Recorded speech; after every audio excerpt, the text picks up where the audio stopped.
Hello everybody, welcome back to Forza Horizon 5 with another Baja build. This is the Mercedes Benz X-Class.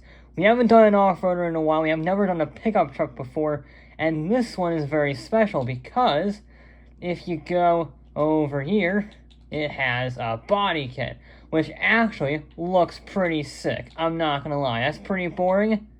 That's not bad actually. It's pretty cool. The pickup design. That's a very original name, by the way. I just read that. It does have a pretty terrible diesel engine, so we'll have to see how that fares. We don't have any front aero. As much as I'd like to have the cool little ducktail, we get a carbon. I thought it was going to be a stupid Forza wing. It's a carbon ducktail, even better. Nice. And we want the drag reducing flaps. Those add 3 PI. We're going to hold off on that. I didn't realize. I thought those were just the drag-reducing mud flaps, basically. Big front tires, 315s on the front, 375s on the rear. We can widen those. That's a big tire right there. We are going to need all of these parts and all the weight. It's very happy, can't you tell?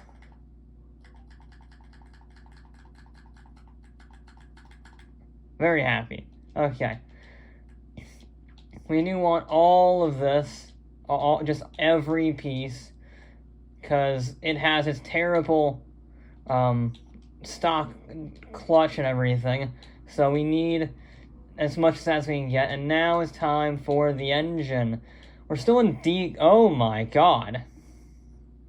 We are no longer in D class. It went from D-Class 497 to A-Class 725 with 1 upgrade. I still don't think it's going to be enough for the PI. Yeah, it's not going to. Okay, we're in the engine swap. 6.2 V8, always solid. 5.2 liter V10, pretty interesting. Oh, we can fit the racing V8 in. Or the Aventador V12. I think we gotta go with the racing V8. We gotta go with that. I didn't expect that to work. It also is the lightest engine by far, so that's very nice. This is gonna be a bit of a finicky one to build, I think. Yeah, it does have an insane amount of horsepower. Can we sneak anything else on? I don't think so. I don't believe so. Alright, so we have that. We're pretty heavy, just under 4,000 pounds, but, damn it. Yeah. We have 930 horsepower, 700 foot-pounds of torque, massive road roller-sized tires, look at that. And we weigh just under 2 tons. And we have no front aero. This is going to be interesting. I'm going to be honest, I don't think this is going to beat the Maserati's 226.4. I think this is more on the pace with the Defender. That's the fastest, big vehicle, big SUV. That is a 230.5 that's currently residing in 8th place. Now this does have less power than the Defender, and I think it doesn't have any front aero, but it has significantly bigger tires because of the wide body kit. And, well, it's a little bit lighter. So, I do not know. I don't think it's going to win. I think it's far too heavy to really score in the top 5. But maybe like 6th place, 7th place to be where this vehicle is going to end up. It should have mega speed, though. It should, anyway. Yep, it does. We're already 120. Brakes are a little bit lacking. If you will believe a big, heavy pickup truck going 130 into a braking zone. Yeah, that might have a negative effect on the stopping distance. I'm trying to think of the word to best adequately describe it, but it does have a lot of grip. I'm impressed. So I just need a lift there. Yeah. That's very good grip. This might be a better Hilux, because the Hilux has the LFA's V10, which is brilliant. And I love the fact that I had to run the LFA engine on this course. But, that meant it had no power, really. Certainly no torque. But this has, well, the supercharged V8 from, I think, a stadium super truck, essentially. So, it has that grunt to get it out of the corners. I think the gearbox itself was originally designed for a 3-speed, and it can do 130, okay, in that 3-speed. There we go. That's exactly what we want. We want it to spin around in the air so we don't have to turn on the ground, because that would cost us time. We're just gonna run a bit wide. Yeah, it's definitely a barge. An exceptionally powerful and exceptionally grippy barge, but a barge with really long gear ratios. I mean, first gear is 61 miles an hour. Second gear is in the 90s. That's very long. It might help us, though. It might help us with maybe not acceleration, but traction, because we're not spinning the wheels up. That wasn't a bad first run. It was a bit scruffy overall, just in terms of tidiness. It was a bit... You ran wide in certain areas. You didn't quite carry the speed as much as you could. Typical first run stuff. We nearly rolled it. However, that's a 250 dead, so that's a 230 right there. 230.1. It's already in 6th. Yeah, it's already beating the Porsche Taycan, and it's slower than the Datsun. And that was not a tidy run. Vehicles like this that tend to get a lot of understeer, vehicles like the Porsche, like the Shelby, like the Maserati, they tend to get faster the more you drive them because, well, you can push them hard. You can figure out where the braking points are. Just natural stuff like that. So this might be a lot, but this might genuinely be a top 5 contender. It's still off the pace. A vehicle that did the 230s has a very low probability of breaking the 227. It's not impossible. The Shelby nearly did it at 227, like, 0 or something. But, yeah, on the most part, vehicles like this, I braked early. You see, that's the thing. I clearly had a terrible first run there because I braked at the same speed, and it was way early, so I can be later on the brakes there. That's what I was meaning when I said that the more you drive the vehicle, the more experience that you get, the faster you go. And we're going to try to be a little like that. Now carry the speed. We're leaving 3rd. Oh, wow. That is insane through there. We're hitting 108.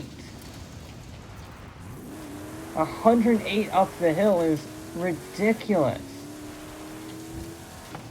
I'm a little wide, but that's fine. Let's just carry the speed. That's what I meant. We're carrying the speed. We're using that 900 horsepower to its fullest advantage. 124 down there. Given the weight, that's pretty good. Because it does take quite a bit to make this vehicle accelerate. We were very lucky with that checkpoint. That gave us a brilliant line through there. Yeah, I don't think we want to take the same lines as we did with the Shelby. I was sort of experimenting with that right there. The Shelby liked wider lines that allowed you to carry the speed and then, boot full of power. This vehicle, I think it gets too much understeer for that to really be a viable option. So I think we're going to stick with the more traditional lines. But regardless, this is going to be a pretty damn good time, I think. Because this is smooth. 100, that's 93 through that corner. Use the handbrake. A little wide, but not too serious. All we have left is the jump. A little bit of a wheelie up towards the jump. Good. You got it. Ugh. Oh my god. That was a 228. 228 Ford's faster than the Ford. It's faster than the Escort. There we go. It's in 4th place. It's in 5th place. No, 4th place. I was right. 4th place. And again, I think there's more. There is definitely more time in that vehicle. I'm gonna be honest. I'm a little afraid because this vehicle excels at patient craftsmanship. I think is the word to look for. The more you use this vehicle, the far better it gets. I think that's what this vehicle is. Obviously, every car is faster if you drive it more, but this vehicle especially really rewards you getting to know the vehicle. And, well, you only have 3 runs, so I'm hoping I'll learn fast, because I think this can break into the 27s. We're already at the 228.1, with a 85% run, I would say. There's definitely more time to be had. It's all a matter of can I get it, but you have to push harder to get that, and that leaves you vulnerable to just making easy mistakes. Running wide, braking late, locking up. So, that's the risk, that's the ultimate risk of these vehicles. I got that corner spot on, though, this time around. That's what we like to see. There we go, another spot on corner. That is exactly the opening section that we want. That was pretty much perfect. We had a good run up onto here. Leave it in 3rd. I don't know if I wanted to leave it in 3rd, actually. We sort of maybe wanted to downshift a little bit. I'm so torn with the longer gears. Either way, it was at least smooth through there. There we go. Using that handbrake 2-hour advantage. Okay, maybe don't do that. I keep forgetting this has 375 tires all around. That,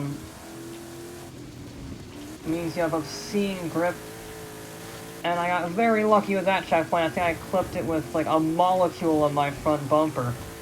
Not the perfect line through there. However, 124 again is not bad. There we go. I'm really liking the X-Class. A lot, actually. Ooh, that's a rough landing.